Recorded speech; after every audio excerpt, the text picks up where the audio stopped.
projectiles. You fire the gun, it goes out there, hits the target, or it doesn't. Okay? So the gun envelope isn't a donut, it's just an area around the target. You have the maximum range out here, okay, in the front. For most gunshots in an F-16, it's probably somewhere around 4,500 feet, and in the rear it's probably somewhere around 2,500 feet. But again, there's no min range because it's just a bullet. Anywhere in there you could shoot the gun and hit him. Now you got to realize if you're taking a shot really in close, you can end up wearing part of his aircraft. You know, if you hit him, you know, and I've seen that on the dart. You know, guys hit the dart inside 1,000 feet, and pieces of the dart, you know, rain all around their aircraft. So you got to be careful. But there's no arm in that. The bullet will still kill them. Might kill you too, but the bullet will still kill them. We have just covered terms and definitions used to define the geometry of air combat. We have discussed three basic types of geometry: positional geometry, attack geometry, and the weapons envelope. Positional geometry is the angular relationship between two aircraft and consists of angle off, range, and aspect angle. Attack geometry consists of the pursuit options that can be taken by the offensive fighter. These pursuit courses are lag pursuit, pure pursuit, and lead pursuit.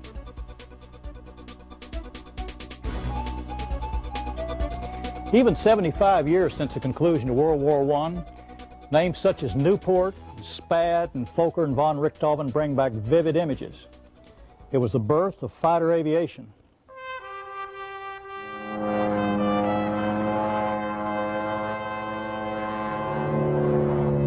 As the war began, the aircraft was used only as a scout. Opposing pilots actually waved as they passed. But this courtesy ended the day one of the pilots pulled out a pistol and fired at the other airplane. This, of course, led to handheld rifles, then flex-mounted guns, and ultimately to the fixed forward-firing machine gun. Once the gun position became fixed, the aircraft became the aiming device, and through necessity, basic fighter maneuvers were born.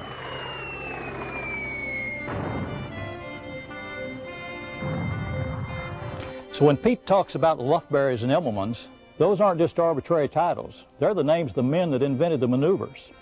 Finally, lest you think these crates were simple to fly, consider this aircraft, the Sopwith F-1 Camel. It's a matter of record that it shot down more enemy planes than any aircraft in the war. However, it's also a matter of record that more pilots were killed learning to fly it than died at the hands of the enemy.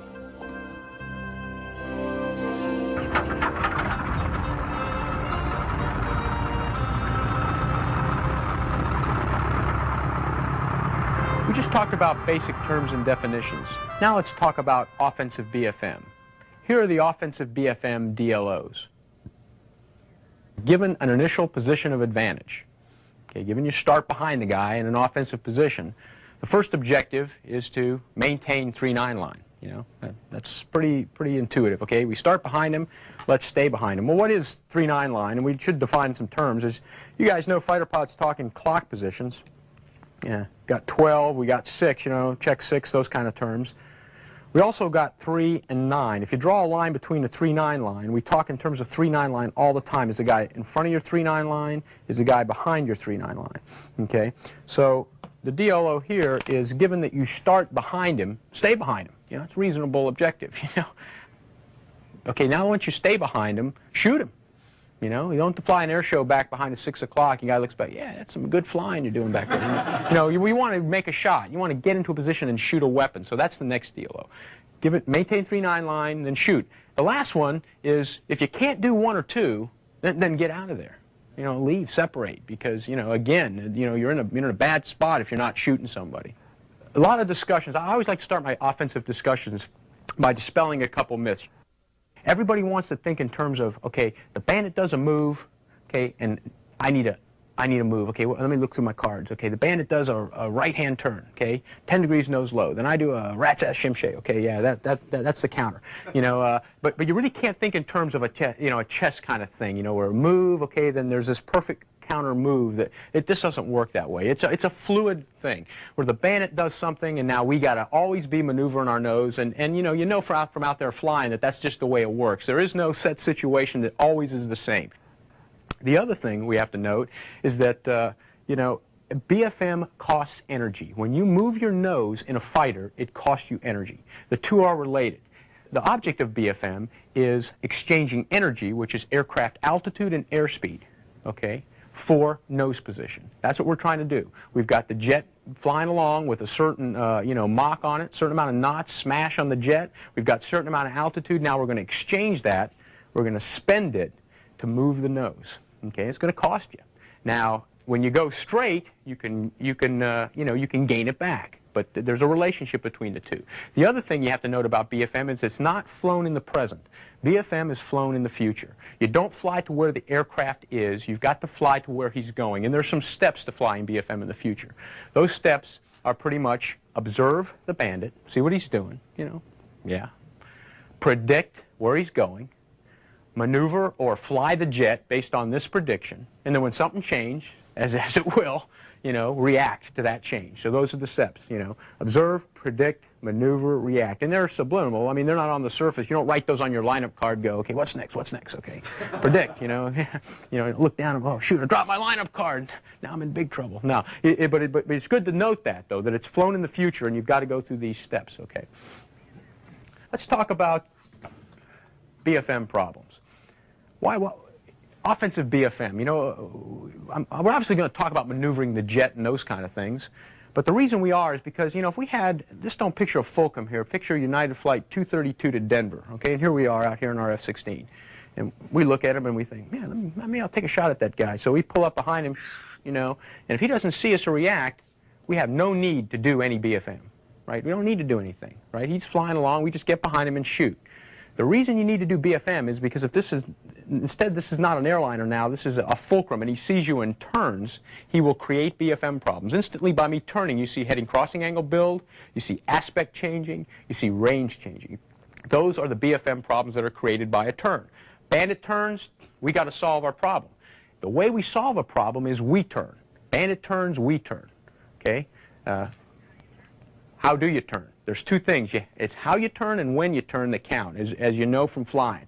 You can go, okay, Pete said to turn, and I've seen this. I've seen this burn in JP4. I've seen it in simulation. I've seen it everywhere. A guy says, ready, ready, go. He turns, and if you don't turn at the right place, if you just say, okay, turn.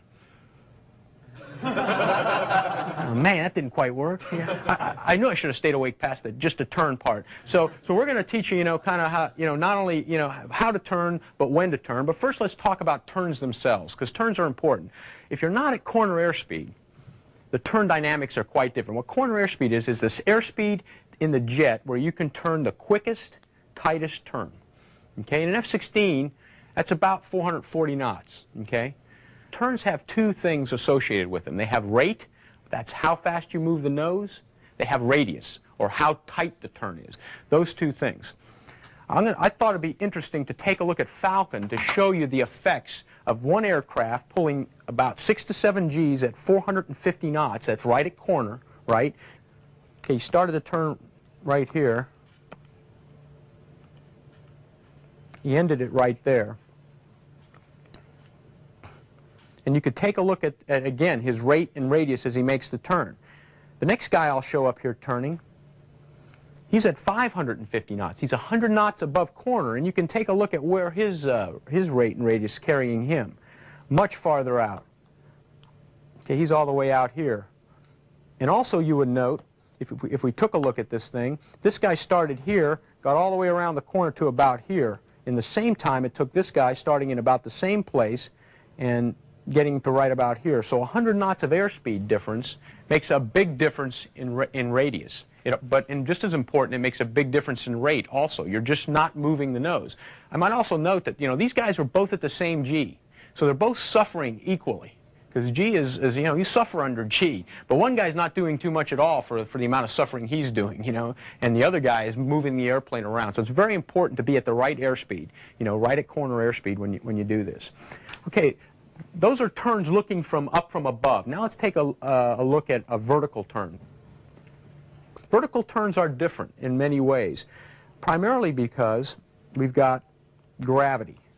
Okay, so what gravity tends to do is flatten out the turn on the back side, and up at the top side you'll notice you can get a much tighter radius and a much better rate. And this is what fighter pilots call the energy egg.